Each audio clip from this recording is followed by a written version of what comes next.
these fans, all these players have had to hear about is Golden State, Golden State, Golden State. For them to be the ones to take them out tonight is huge for this franchise and these fans.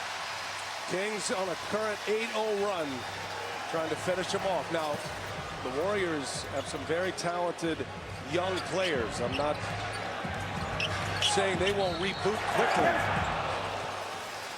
but these three individuals, Curry and Draymond Green. Curry, long-term deal, obviously, will play out his string as a Warrior. Draymond Green's got 3 years left after this. Thompson is the one that I think everybody's interested to see what happens this offseason. Well, Thompson had a really rough year. He seemed to have corrected it late in the year, and then obviously he's had a really bad night tonight. And I like the Warrior young players, but I don't know if there's a star in that group that you can build around. We know Steph Curry's not going anywhere.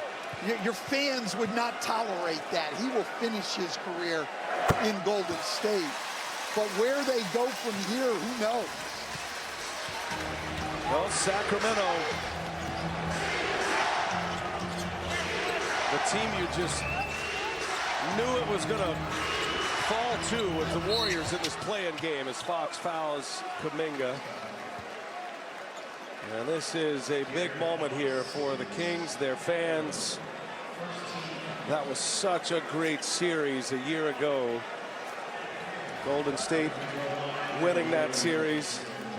Vivek Ranadive, Kings owner, always enthusiastic, sits right here next to us. Every time we see Vivek, he comes over and he says, "Hey, thanks for being here." Yes. It's one of the great arenas. They pack it. It's loud. It's one of the loudest arenas in the NBA. And they are hoping they get another home game. They're going to have to go to New Orleans and win that game to get into the playoffs. You realize the Kings have not had a playoff series win in 20 years. It's been since 2004. Ellis finds Sabonis, creeps it over the rim.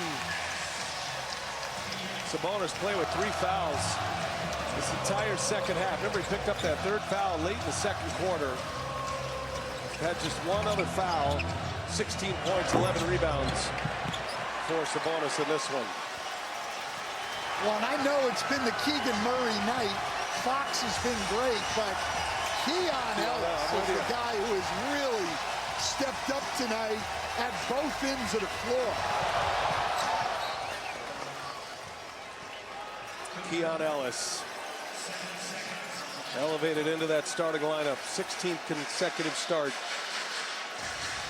Man, what a game he has had. He'll never forget this night. Mike Brown said he's not afraid. He was ready for the bright lights in a moment like this. And was he ever right about his player? Well, and they didn't use their bench much at all tonight, and they won't on Friday. Only 42 minutes total between the 3 bench guys as they still continue to trap Curry. I mean, they've just done a great job. Steph Curry, as we said, it came into this game averaging almost 33 a game over the last 2 years. Only 22 tonight. And he's had to work for every one of them.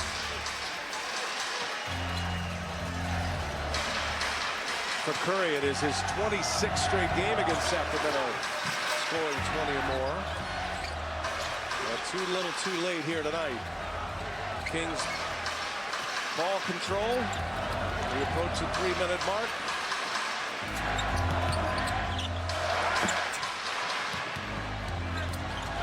Curry keeps it alive. Sabonis wrestles it down. Another offensive rebound. That's been a huge story for Sacramento tonight.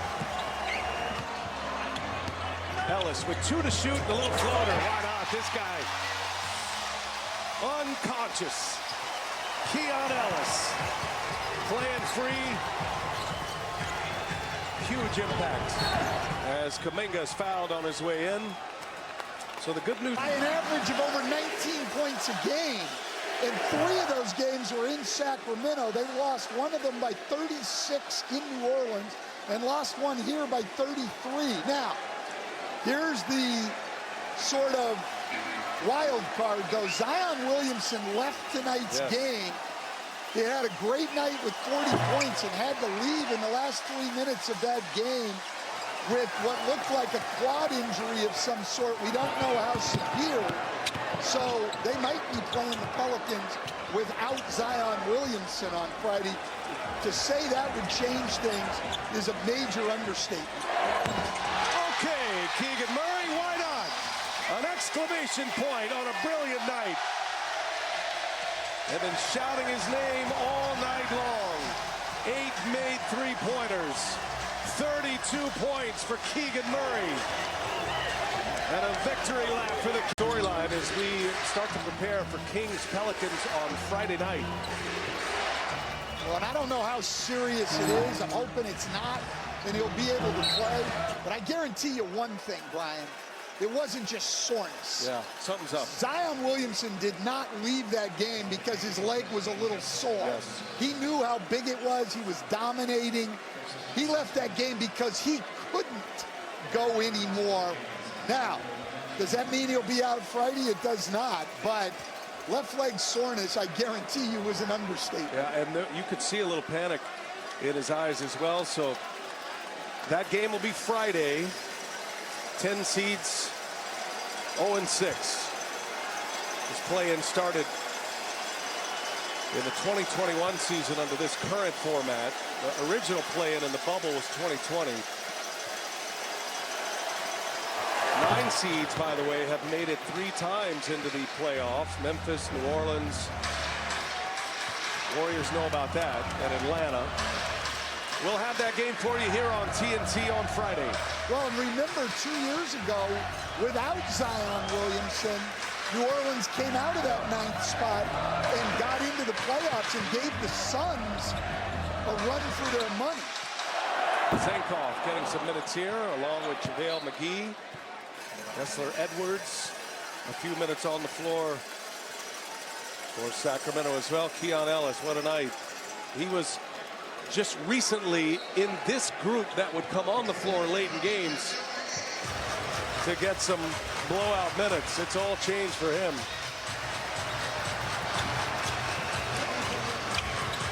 Well, it's all about being ready when your opportunity comes, and he certainly was this year. Colby Jones. Final minute of play here. It'll cap off the season for the Warriors.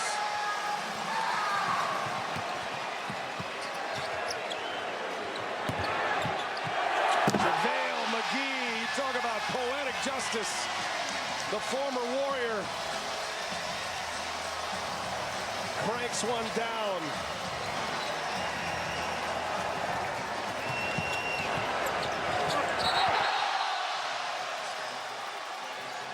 Well, the Warriors certainly have a lot to look forward to, and 3 21-year-olds who performed so well this year. And Brandon Podziemski, Moses Moody, Jonathan Kuminga, he'll be in the running for most improved player. Podziemski's going to find his way on one of the all-rookie teams. Be a good bet to be first-team all-rookie. And they found something in Trace Jackson Davis. Maybe not necessarily tonight, but something to build around. But what will become of the Warriors? And how satisfying for the Sacramento Kings here as Quinones misses a 3. Shot clock is off. And they chant "Light the beam" here in Sacramento. And they're going to do just that.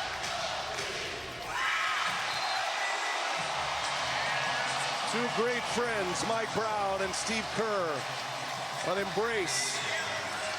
Largest margin of victory